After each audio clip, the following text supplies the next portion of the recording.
नमस्कार जय Jagannath welcome to जेमा किचन। मु आज माटी आलूर गोटे रेसिपी आनी जहाँकि पार्टी को बहुत स्वाद लगी था, एकदम माछ भली टेस्ट दे था। प्रथमे देखंतु मुझे आलूटी को दुई भाग कर काटी नहीं कहीं आलूटी बहुत लंबा थिला। एबे मु से आलूर चोपा भल भाव चाँची नहीं, चोपा चाँची नेला परे ताको एबे मु पीस पीस कर काटी नेबी कहीं हाथ को बहुत खसे से भाव चोपा चाँची नहीं। आपको टे बड़ बड़ पीस कर काटे नचेत यह सीझी गला भांगी जापे। जदि आपण माने श्रावण मासरे आमिष छाड़ी देइछंती एवं पखाल भात रे आपण मानकु माछ भजा खाया को बहुत भल लगे तेबे एही रेसिपी टी निश्चय ट्राई करंतु। आपण को निश्चिंत भाव रे माछर टेस्ट दबो। एबे यहा को काटी सारला परे मु पानी रे पकई नउची।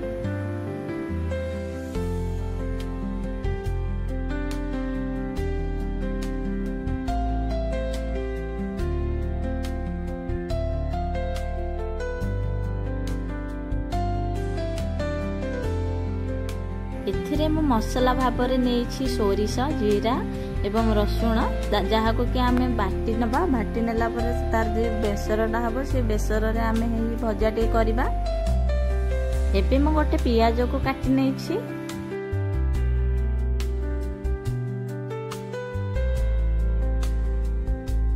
एबे आमे गैस ऑन करी कड़ाई बसे नबा।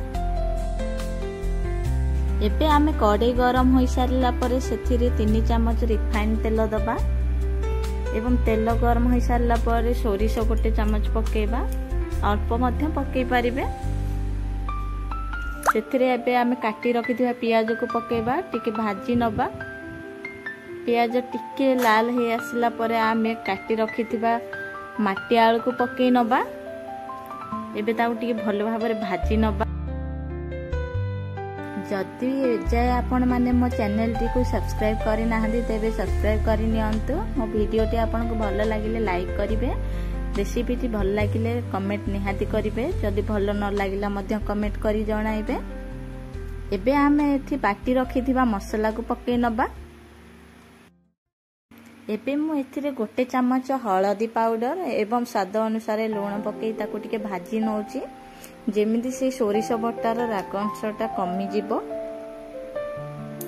बे आमे माटी आलूटी सिझिबा पई अल्प किछि पानी दबा, बेसी पानी दबानी नचेत बेसी सिझी कि आम माटी आलू भांगी जीवो, जहा फल रे टेस्ट कमी जीवो। एबे पानी दे सारला परे आमे टे ताऊ घोड़े नबा।